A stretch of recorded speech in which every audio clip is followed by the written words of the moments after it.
Hello guys, welcome back to my class.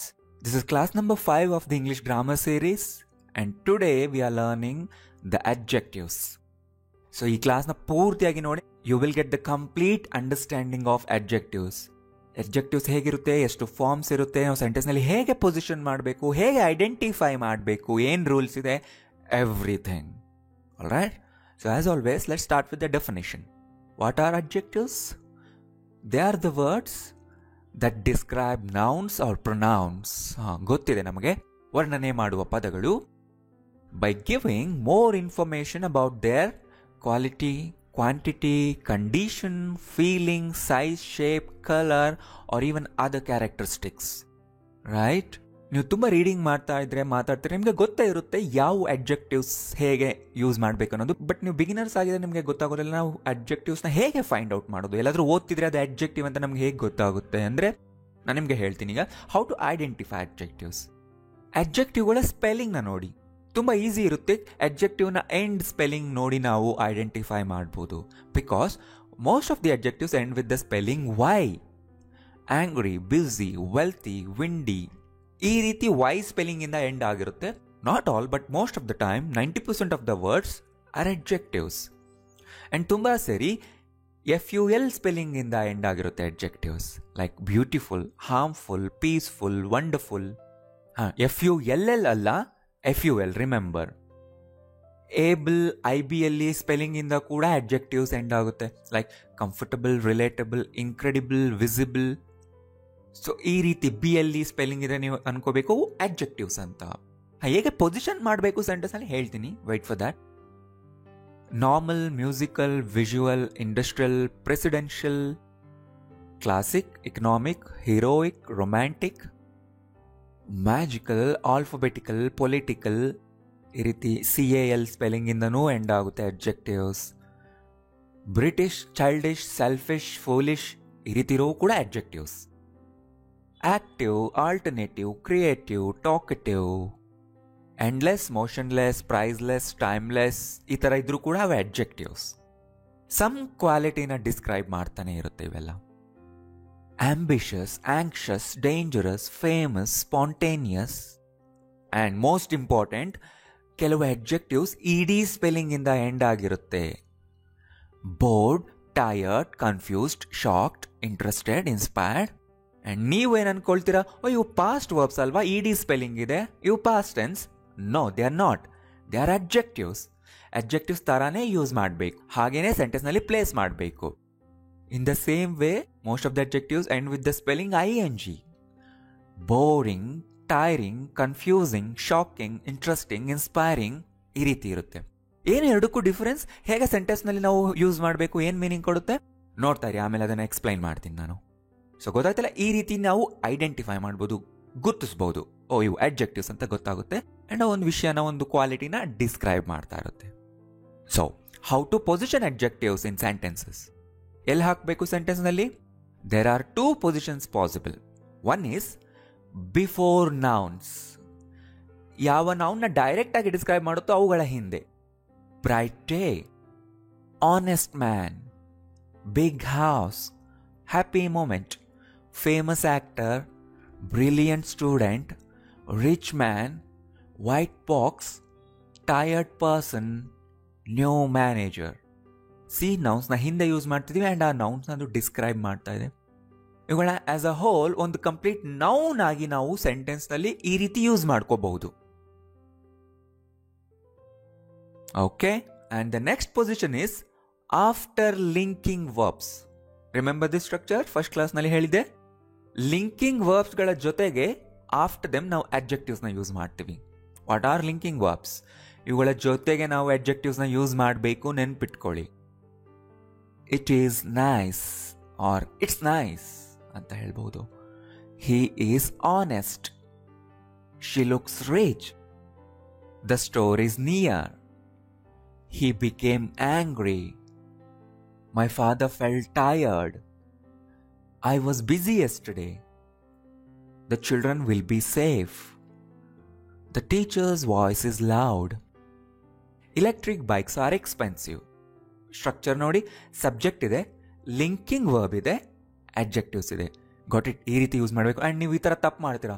I angry, wrong. I was angry ಅಂತ ಹೇಳಿ. Present ಆಗಿದ್ರೆ I am angry ಅಂತ ಹೇಳಿ. And this applies to all the adjectives. This class interesting ಅಂತ ಹೇಳ್ತೀರಾ? No, it's not a complete sentence. ನೀವು ಹೇಳಬೇಕು this class is interesting, was interesting, will be interesting. ಅರ್ಥ ಆಯ್ತಾ? ಮೈ ಕಂಪ್ಯೂಟರ್ ಫಾಸ್ಟ್ ಅಲ್ಲ, my computer is fast, my computer was fast, my computer will be fast. ಈ ಥರನೇ use ಮಾಡಬೇಕು. So ಈ ರೀತಿ ಯೂಸ್ ಮಾಡಿದಾಗ ಆಫ್ಟರ್ ಲಿಂಕಿಂಗ್ ವರ್ಬ್ಸ್ ಇಲ್ಲಿ ನಾವು ಹೇಳಬಹುದು ಟೆಂಪರರಿ ಕ್ವಾಲಿಟಿ ಬಗ್ಗೆ. ಆರ್ ಅಟ್ ದ ಮೂಮೆಂಟ್ ಹೇಗೆ ಕಾಣಿಸ್ತಿದೆ, ಹೇಗೆ ಕಾಣಿಸ್ತಿತ್ತು, ನಮಗೆ ನೋಡಿದಾಗ ಏನು ಅನ್ನಿಸ್ತು, ಏನು ಅನ್ನಿಸ್ತಿದೆ ಅಂತ ಹೇಳೋವಾಗ ನಾವು ಈ ರೀತಿ ಸೆಂಟೆನ್ಸ್ನ ಫಾರ್ಮ್ ಮಾಡಿ ಹೇಳ್ತೀವಿ. ಸ್ಕ್ರೀನ್ ಮೇಲೆ ಕಾಣಿಸ್ತಿದೆ ಅಲ್ವಾ? ಇದು ಪರ್ಮನೆಂಟ್ ಅಲ್ಲ, ಚೇಂಜ್ ಆಗಬಹುದು ಅಲ್ವಾ? ಆಗ ನಾವು ಹೇಳ್ತೀವಿ ಈ ರೀತಿ. ಬಟ್ ಇಲ್ಲಿ ನೌನ್ಸ್ನ ಹಿಂದೆ ಯೂಸ್ ಮಾಡಿದಾಗ ನಾವು ಅವುಗಳ ಪರ್ಮನೆಂಟ್ ಕ್ವಾಲಿಟಿನ ಹೇಳ್ತಿರ್ತೀವಿ. ಅವು ಹೇಗಿದೆ, ಅವುಗಳ ನೇಚರ್ ಏನು, ವ್ಯಕ್ತಿಯ ಪರ್ಸ್ನಾಲಿಟಿ ಏನು ಅಂತ ಹೇಳೋದು. ಮೋಸ್ಟ್ ಆಫ್ ದ ಟೈಮ್ಸ್ ಅವುಗಳ ಪರ್ಮನೆಂಟ್ ಕ್ವಾಲಿಟಿನ ನಾವು ಹೇಳೋದು. ಆ್ಯಂಡ್ ಈ ರೀತಿ ನಾವು ನೌನ್ಸ್ನ ಹಿಂದೆ ಯೂಸ್ ಮಾಡ್ತಿದ್ದೀವಿ ಅಂದರೆ ಅವುಗಳ ಕ್ವಾಲಿಟಿ ಬಗ್ಗೆ ನಾವು ತುಂಬ ಶೋರ್ ಆಗಿ ಇರ್ತೀವಿ. ಆ್ಯಂಡ್ ಈ ಮಿಸ್ಟೇಕ್ಸ್ನ ಮಾಡಬೇಡಿ ನೀವು. ಓಕೆ, ನಾವು let's check out the examples. The descriptive adjectives. All the adjectives ಯಾವುದು ಡಿಸ್ಕ್ರೈಬ್ ಮಾಡೋದಕ್ಕೆ ಯೂಸ್ ಮಾಡ್ತೀವೋ they are descriptive adjectives. To describe the quality of a noun or pronoun in terms of characteristic feature, size, shape, color, feeling or condition, right? So ನಿಮಗೆ ಗೊತ್ತೇ ಇರುತ್ತೆ, the road is narrow ಅಂದರೆ ತುಂಬ ಅಗಲ ಇಲ್ಲದೆ ಇರೋದು. The earth is a round planet. Your house is big and bright. The air feels cool here. The baby seems sleepy. Seems ಅಂದ್ರೆ ಏನು? ನಾವೊಬ್ಬರನ್ನ ನೋಡಿದಾಗ ಅವ್ರನ್ನ ನೋಡಿ ನಮ್ಗೇನು ಅನ್ನಿಸ್ತು, ಏನು ಇಂಪ್ರೆಷನ್ ಮೂಡ್ತು. ಸೊ ಆ ರೀತಿ ಡಿಸ್ಕ್ರೈಬ್ ಮಾಡುವಾಗ ನಾವು ಸೀಮ್ ಯೂಸ್ ಮಾಡ್ತೀವಿ. The baby seems sleepy, she seems rich ಅಂತೀವಲ್ವಾ. Her dress looks gorgeous. So last 3 verbs ನೋಡಿ, ಫೀಲ್ಸ್, ಸೀಮ್ಸ್, ಲುಕ್ಸ್, ಇವುಗಳು ಕೂಡ ಲಿಂಕಿಂಗ್ ವರ್ಬ್ಸ್. Got it? ಇವೇನು ಆ್ಯಕ್ಷನ್ ಹೇಳ್ತಿಲ್ಲ, ಆ್ಯಕ್ಷನ್ ವರ್ಬ್ಸ್ ಅನ್ಬಾರ್ದು, ಲಿಂಕಿಂಗ್ ವರ್ಬ್ಸ್. ಆ್ಯಂಡ್ ನಿಮಗೆ ಗೊತ್ತಿರುವ ಎಲ್ಲ ಅಡ್ಜೆಕ್ಟಿವ್ಸ್ಗಳು ಕೂಡ ಡಿಸ್ಕ್ರಿಪ್ಟಿವ್ ಅಡ್ಜೆಕ್ಟಿವ್ಸೇ ಆಗಿರುತ್ತೆ. ಕೆಲವು ಅಡ್ಜೆಕ್ಟಿವ್ಗಳು ಅಪಿಯರೆನ್ಸ್ ಹಾಗೂ ಅವರ ಪರ್ಸ್ನಾಲಿಟಿನ ಡಿಸ್ಕ್ರೈಬ್ ಮಾಡ್ತಾ ಇರುತ್ತೆ. Got it? ಕೆಲವು adjective size, condition and shape, right? ಗೊತ್ತಾಯ್ತಲ್ಲ? ಆ್ಯಂಡ್ ನಾನು ನಿಮಗೆ ಪ್ರಿಂಟಬಲ್ ನೋಟ್ಸ್ ಕೊಡ್ತೀನಿ. ಗ್ರಾಮರ್ನ ಎಲ್ಲ ಲೆಸನ್ಸ್ ಕವರ್ ಆಗಿರುವ ಒಂದು A4 ಸೈಜ್ ಪ್ರಿಂಟಬಲ್ ನೋಟ್ಸ್ ನಾನು ನಿಮಗೆ ಕೊಡ್ತೀನಿ. ಅದರಲ್ಲಿ ನಿಮಗೆಲ್ಲ ಲಿಸ್ಟ್ ಇರುತ್ತೆ, ಮೀನಿಂಗ್ಸ್ ಇರುತ್ತೆ, ನೀವು ಅದನ್ನು ಪ್ರಿಂಟ್ ಮಾಡಿಸ್ಕೋಬೋದು. Got it? Some adjectives end in the spelling ED, correct? So ಅವುಗಳ ಮೀನಿಂಗ್ ಏನಾಗಿರುತ್ತೆ? To describe how people feel or what state they are in. ನಾನು ಹೇಗೆ ಫೀಲ್ ಆಗ್ತಿದ್ದೀನಿ, ನನಗೆ ಯಾವ ಸ್ಟೇಟ್ನಲ್ಲಿದ್ದೀನಿ ಅಂತ ಹೇಳಬೇಕಂದ್ರೆ ನಾನು ED ಎಂಡಿಂಗ್ ಅಡ್ಜೆಕ್ಟಿವ್ಸ್ನ ಯೂಸ್ ಮಾಡಬೇಕು. ಸೊ ಇಲ್ಲಿದೆ ನೋಡಿ, I am board, I am tired, I am confused, I am shocked, I am interested, I am inspired, I am varied. So ನೋಡಿ, ಈ ರೀತಿನೇ ಯೂಸ್ ಮಾಡಬೇಕು. I am board, I was board, we are board ಅಂದರೆ ಏನು? ನಾನು bore ಆಗಿದ್ದೀನಿ. So ಕನ್ನಡದಲ್ಲಿ ನಾವು ಬೋರ್ ಆಗಿದ್ದೀನಿ ಅಂತಲೇ ಹೇಳೋದು ತುಂಬ ಕಾಮನ್. ಬಟ್ ಸ್ಪೆಲ್ಲಿಂಗ್ ನೋಡಿ, ಇಂಗ್ಲೀಷ್ನಲ್ಲಿ BORED. ಬೋರಿಂಗ್ ಅಂದರೆ ಮೀನಿಂಗ್ ಬೇರೆ ಇರುತ್ತೆ. ಆಮೇಲೆ ಹೇಳ್ತೀನಿ, she is very tired, we are confused, ನಾವು ಕನ್ಫ್ಯೂಸ್ ಆಗಿದ್ದೀವಿ. Why are you shocked? He is not interested, every one is inspired, I am not worried. So ED ending adjectives ಗೊತ್ತಾಯ್ತಲ್ಲ? ನಾವು ಹೇಗೆ ಫೀಲ್ ಆಗ್ತಿದ್ದೀವಿ, ನಾವೀಗ ಯಾವ ಸ್ಟೇಟ್ನಲ್ಲಿದ್ದೀವಿ ಅನ್ನೋದನ್ನು ಡಿಸ್ಕ್ರೈಬ್ ಮಾಡ್ತೀವಿ ಈ ರೀತಿ. ಆ್ಯಂಡ್ ING ಇಂದ ಎಂಡ್ ಆಗುವಂಥ adjectives are used to describe the effect of something. So ಒಂದು ಯಾವ ರೀತಿ ಎಫೆಕ್ಟ್ನ ಪ್ರೊಡ್ಯೂಸ್ ಮಾಡ್ತಿದೆ ಅನ್ನೋದನ್ನು ಡಿಸ್ಕ್ರೈಬ್ ಮಾಡೋದಕ್ಕೆ ನಾವು ING ಅಡ್ಜೆಕ್ಟಿವ್ಸ್ನ ಯೂಸ್ ಮಾಡ್ತೀವಿ. ಇಲ್ಲಿದೆ ನೋಡಿ, ಇಟ್ ಈಸ್ ಬೋರಿಂಗ್. ಬೋರ್ ತರಿಸುವಂಥದ್ದು. I am bored, the class is boring. Class bore ಮಾಡಿಸ್ತಾ ಇದೆ ನನಗೆ. The work is tiring. ಅಂದರೆ ಆ ವರ್ಕ್ ಮಾಡಿದ್ರೆ ನನಗೆ ಟೈರ್ಡ್ ಆಗುತ್ತೆ. ಸೊ ಆ ವರ್ಕ್ನ ಎಫೆಕ್ಟ್ ಹೇಗಿದೆ? ಟೈರಿಂಗ್ ಆಗಿದೆ. It's confusing, it's shocking, it's interesting, it's inspiring, it's worrying. Examples ನೋಡಿ, ಇಲ್ಲಿ ಗೊತ್ತಾಗುತ್ತೆ ನಿಮಗೀಗ. The class is boring. The work is tiring. The questions are confusing. The news was shocking. News shocking ಆಗಿತ್ತು. The lesson is interesting. Your words are inspiring. The situation is worrying. Situation is worrying ಅಂದರೆ ಏನು? Situation worry ಆಗ್ತಿದೆ ಅಂತನಾ? No, situation ವರಿನ ಉಂಟು ಮಾಡ್ತಾ ಇದೆ. The situation is worrying to all ಅನ್ಬೇಕು. So video pause ಮಾಡಿ ಓದ್ಕೊಳ್ಳಿ. ಆಗಲೇ ಕೊಟ್ಟಿರೋ ಇಡೀ ಎಕ್ಸಾಂಪಲ್ಗೂ ING ಎಕ್ಸಾಂಪಲ್ಸ್ಗೂ ಕಂಪೇರ್ ಮಾಡಿ ನೋಡ್ಕೊಳ್ಳಿ. ತುಂಬ ಈಸಿ ಇದೆ, ಅರ್ಥ ಆಗುತ್ತೆ ನಿಮಗೆ. ಸೊ ಇವುಗಳು ಕೂಡ ಡಿಸ್ಕ್ರಿಪ್ಟಿವ್ ಅಡ್ಜೆಕ್ಟಿವ್ಸೇ, ಬಟ್ ಸ್ಪೆಲ್ಲಿಂಗ್ನಲ್ಲಿ ಚೇಂಜ್ ಆಗಿರುತ್ತೆ ಅಷ್ಟೇ. And now there are some adjectives that are called quantitative adjectives. Quantitative ನಲ್ಲಿ ಯಾವ ವರ್ಡ್ ಕಾಣಿಸ್ತಿದೆ ನಿಮಗೆ? Quantity. So these are used to describe the amount or quantity. ಅವುಗಳನ್ನ ಡಿಸ್ಕ್ರೈಬ್ ಮಾಡೋದಕ್ಕೆ ಯೂಸ್ ಮಾಡ್ತೀವಿ. ನೀವು ಕೇಳೇ ಇರ್ತೀರಾ. See this? ಇವುಗಳು little, few, some, much, many, enough, no, all, any, several, most, plenty of, a lot of. Because they are adjectives, they are used before nouns. ನೌನ್ಗಳ ಹಿಂದೆನೇ use ಮಾಡಬೇಕು. Examples ನೋಡಿ. ಈಗ ಐ ಹ್ಯಾವ್ ಲಿಟಲ್ ಮನಿ. ಮನಿ ಎಷ್ಟಿದೆ? ನನ್ನ ಹತ್ರ little ಇದೆ ಅಂದರೆ ಅರ್ಥ ಸ್ವಲ್ಪನೇ ಇದೆ, ಸಾಕಾಗದೇ ಇರೋ ಅಷ್ಟು ಸ್ವಲ್ಪ.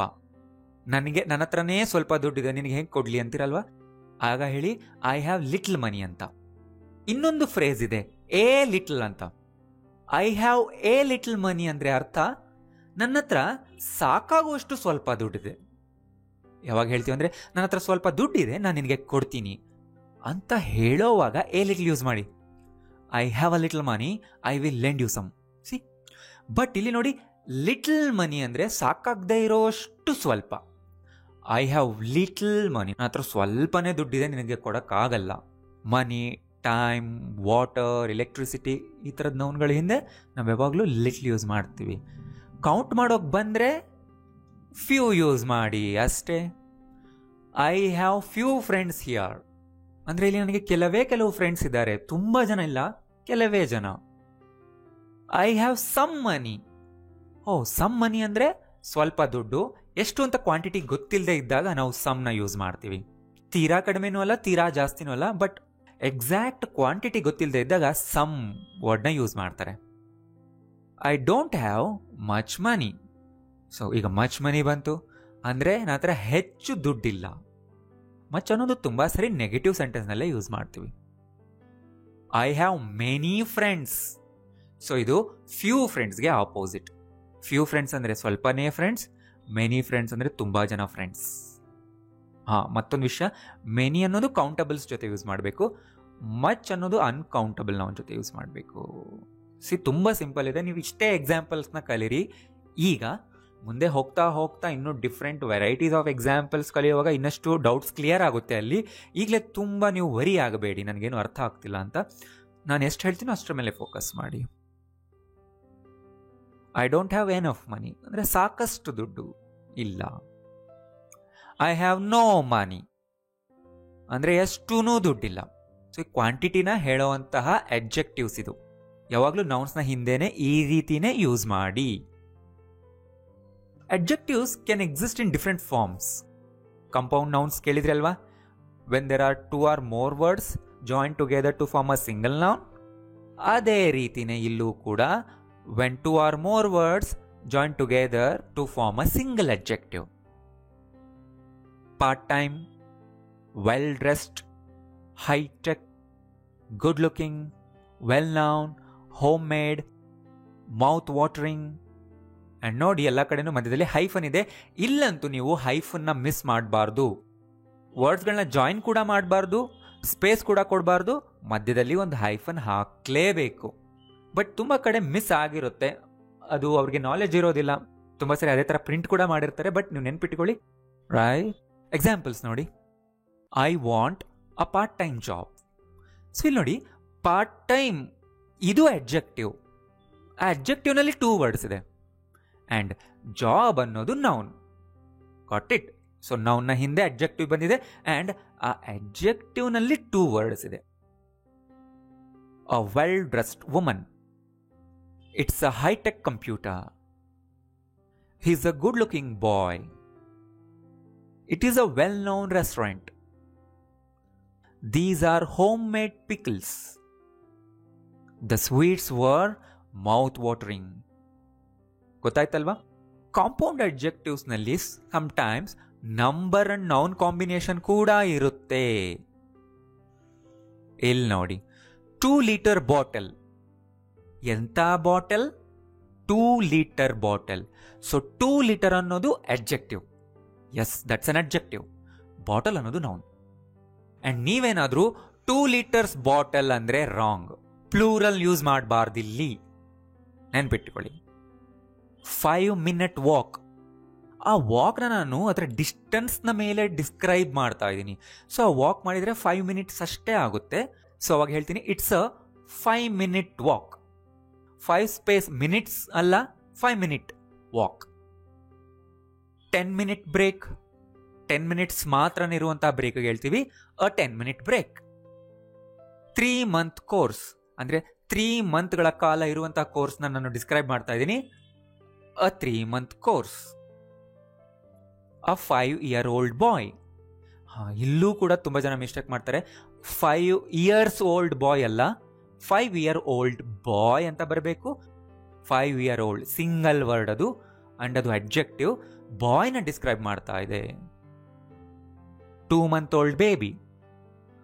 100-year-old temple. 2-piece suit. 5-star hotel. 5-foot ladder. 10-inch screen. 5-match series. 5-day vacation. 3-legged stool. ಅಂದರೆ 3 legs ಇರುವಂತಹ ಸ್ಟೂಲ್ನ 3-legged stool ಅಂತೀವಿ. ಸೊ ಇವೆಲ್ಲವೂ ಕೂಡ ಅಡ್ಜೆಕ್ಟಿವ್ಸ್. ಆ್ಯಂಡ್ ಅಡ್ಜೆಕ್ಟಿವ್ನಲ್ಲಿ ಒಂದು ನಂಬರ್ ಅಂಡ್ ನೌನ್ ಕಾಂಬಿನೇಷನಲ್ಲಿ ಇರುತ್ತೆ, ಸಿಂಗಲ್ ವರ್ಡ್ ಆಗಿರುತ್ತೆ, ಮಧ್ಯದಲ್ಲಿ ಒಂದು ಹೈಫನ್ ಇರುತ್ತೆ. ರಿಮೆಂಬರ್, ಪ್ಲೂರಲ್ ಇರೋದಿಲ್ಲ. ಎಕ್ಸಾಂಪಲ್ಸ್ ನೋಡಿ, ನಿಮಗೆ ಗೊತ್ತಾಗುತ್ತೆ. I want a 2 liter bottle. Take a 10 minute break. Take 10 minutes break ಅಲ್ಲ, take a break for 10 minutes ಅನ್ಬಹುದು. ಅಡ್ಜೆಕ್ಟಿವ್ ಯೂಸ್ ಮಾಡಿ ಈ ರೀತಿ ಹೇಳಿ, ಟೇಕ್ ಅ 10 minute ಬ್ರೇಕ್ ಅಂತ. I have taken a 3 month course.